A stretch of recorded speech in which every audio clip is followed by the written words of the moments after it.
a lot of overhead press up type activities that are generally good for whatever muscles you're targeting become not so good. And an over 50 person is even more at risk of having that just cause more pain.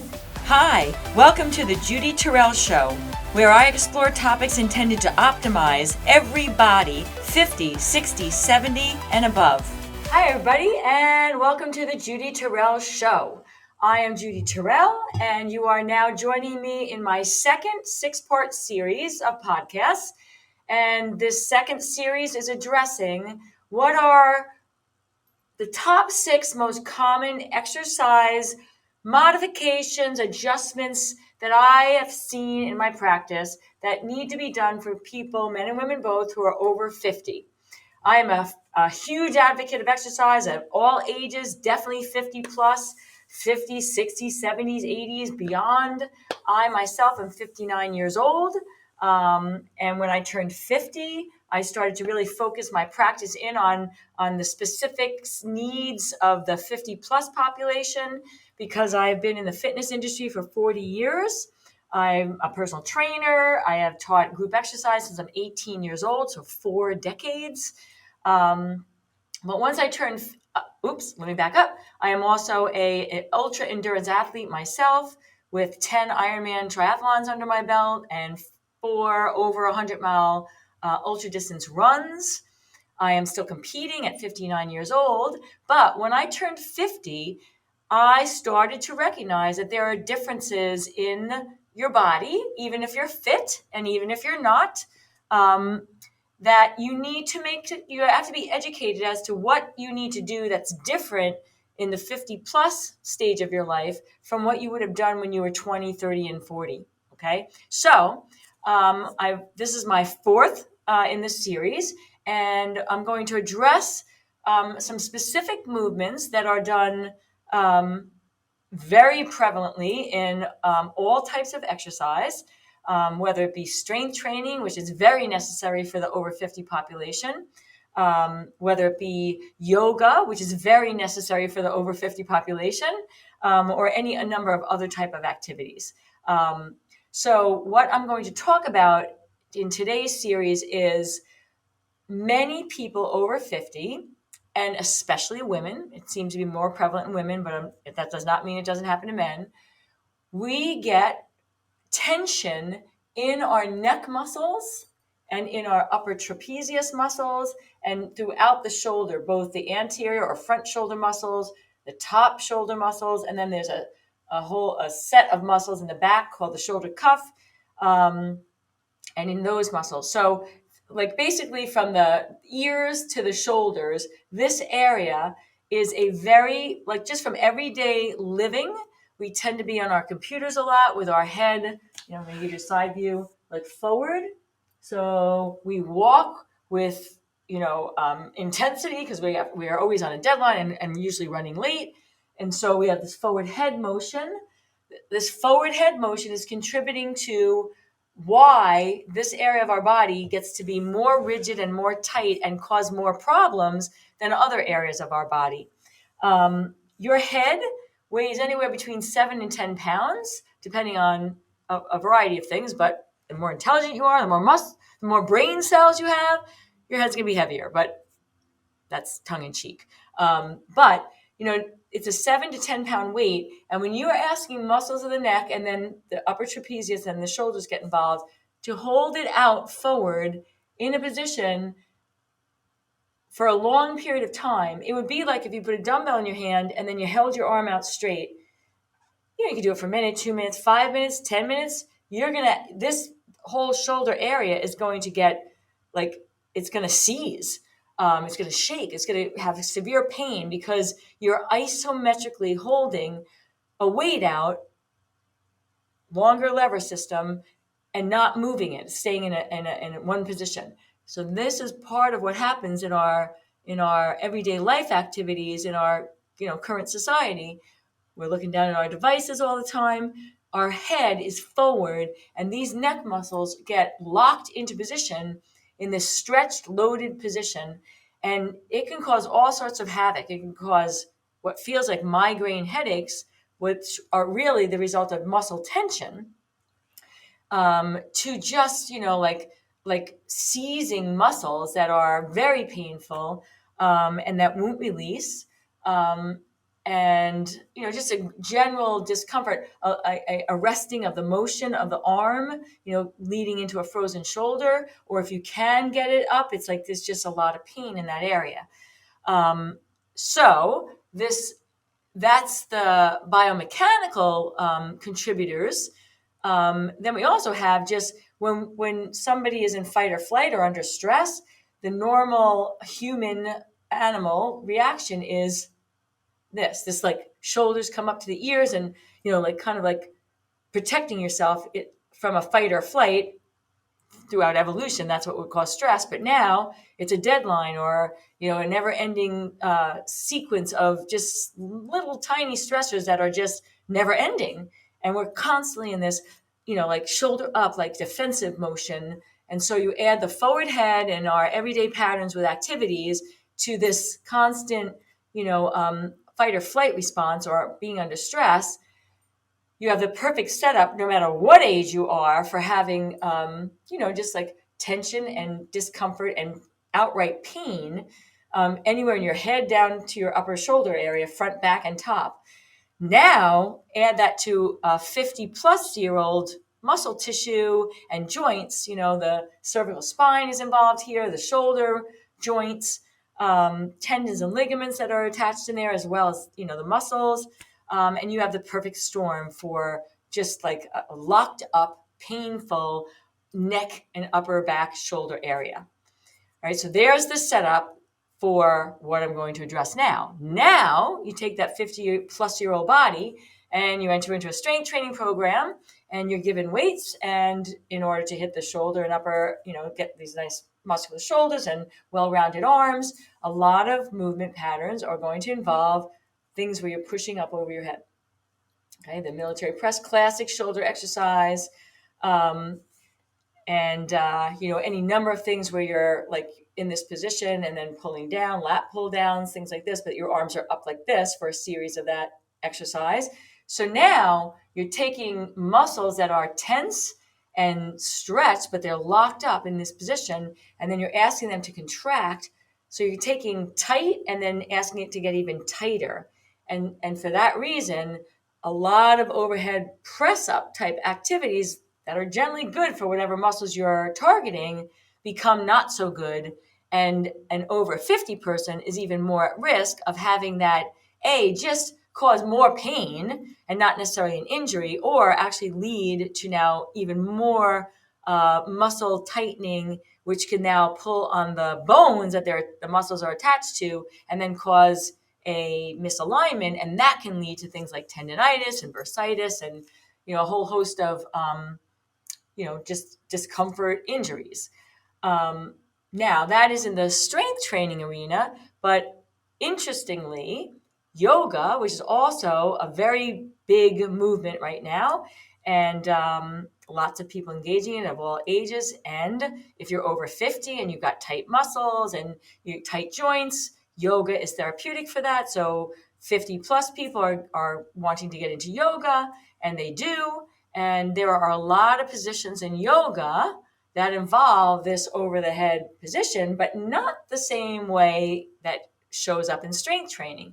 The way it will show up in yoga, very prevalently, one of the main positions is down dog, where your arms are out, you press your hips up in the air, and your head is through your arms, like you're in this position with your hips up in the air. So where are we? There we are. It's just not straight up in the air now. Now you're down with your hands on the floor, but that same contracted, tight on tight, loaded muscles that are already rigid and tight and traumatized. Okay. So, this can happen at any age, but it tends to be more of a problem in the 50-plus market, or the 50-plus age population. And so what you need to be aware of this, so that when you're engaging in programs, you have the savviness and the education and knowledge of what to do to modify. All right. So now when it comes to the strength training, There are many, many exercises that can be substituted for things that would go up over your head that are still going to hit the targeted muscle groups without traumatizing or further traumatizing an area of chronic tightness. And so I'm going to show you like the classic exercise that people are doing that are causing problems, but are, that a lot of programs will involve is what's called the military press. You have the dumbbells in your hand, and you're pressing up over your head.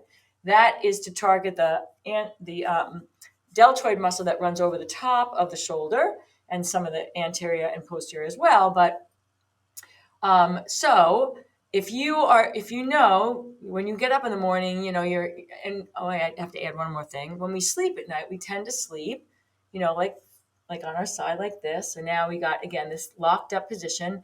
Now you're at rest and you're sleeping, but you're in this contracted position for an extended period of time, even if you move around a lot in your sleep.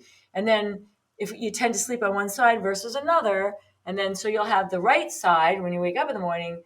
I have a lot of clients 50 plus that will say, oh, my right shoulder's killing me. Or like, I can't, when I go to do this, oh, it hurts, So the last thing that I want a client in that situation to do is to bring the arms up over their head, right?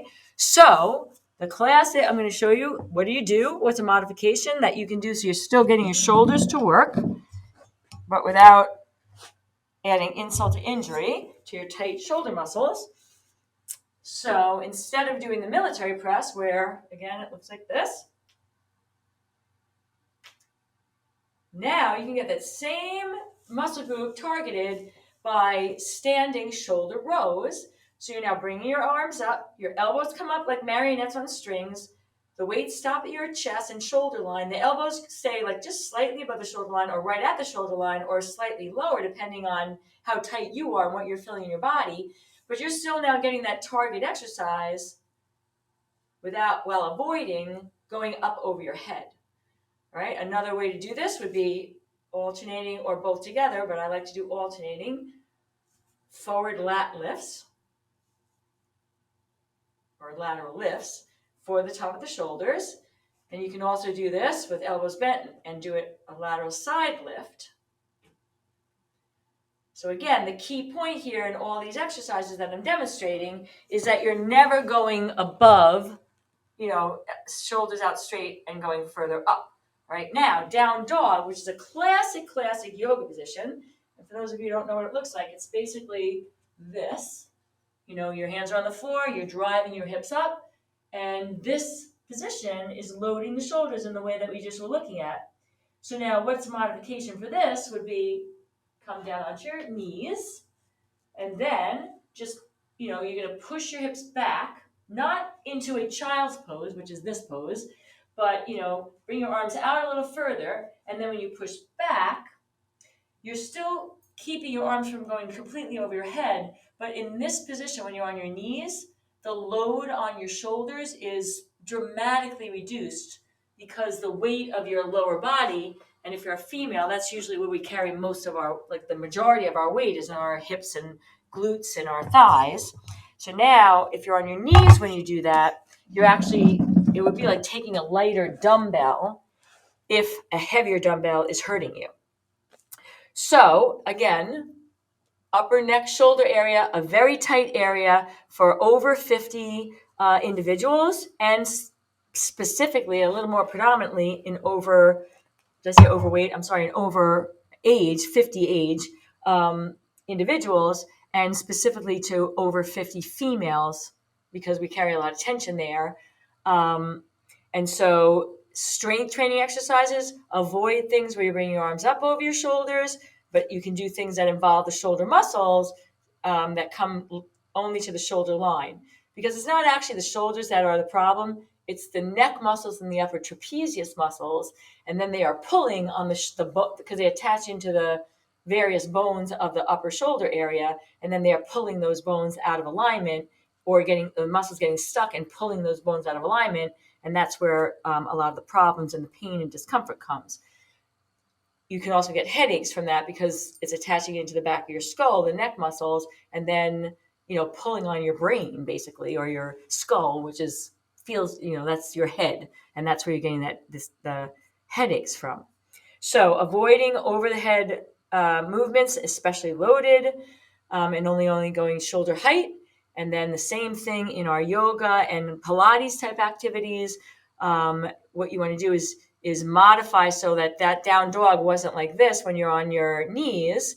You're actually here, which is not, so it's not the complete contraction. And when you're on your knees, you're also reducing the load. So you're reducing the angle and the load, so you can still take your yoga class and just do those modifications for down dogs, because down dog is very, very commonly done in many yoga classes, including the most beginner of yoga classes. All right, so over 50, avoiding overhead press kind of work because of muscular tension that we tend to have more as we age. And as our tissue of our body is older, it gets more rigid, it gets less pliable, it's less hydrated, it takes longer to warm it up and get it pliable. And for all those reasons, you can still get the workout that you're looking for if you know how to modify. So this is number 4 in my sequence of how to modify exercise while still getting all the benefits of it and trying to keep a consistent habit patterns going if you're over 50. And if you're feeling like you're getting some good information from this and you'd like to take that a step further, if you go to my website and you go on the top, I have a tab that says over 50, scroll down. I have available there a 4 video sequence for men and a 4 video sequence for women over 50. And the second installment of those 4 videos is exercise over 50. And there's some differences between what men need to do from 50 plus versus what some females need to be more aware of at 50 plus. So depending on your gender, you can pick which one and purchase that and then add it to your toolbox of information and techniques and knowledge of how to sequence your exercise, what's the right loading, what's the right mix of cardio and strength and muscular flexibility, and a whole host of other things related to exercise, of which this podcast series I'm doing on the how to modify exercise over 50, I'm doing 6 very specific points. The podcast series I'm talking about on my website is way more general, but with a lot more principles involved. So again, very valuable if you're finding these tips helpful. So check it out, and I hope to see you on number 5 of this installment. Be well, everybody. Thanks for listening, everybody. And if you'd like to have access to some of my additional resources, I can be found at Facebook, Instagram, YouTube, and on my website, www.judyterrell.com.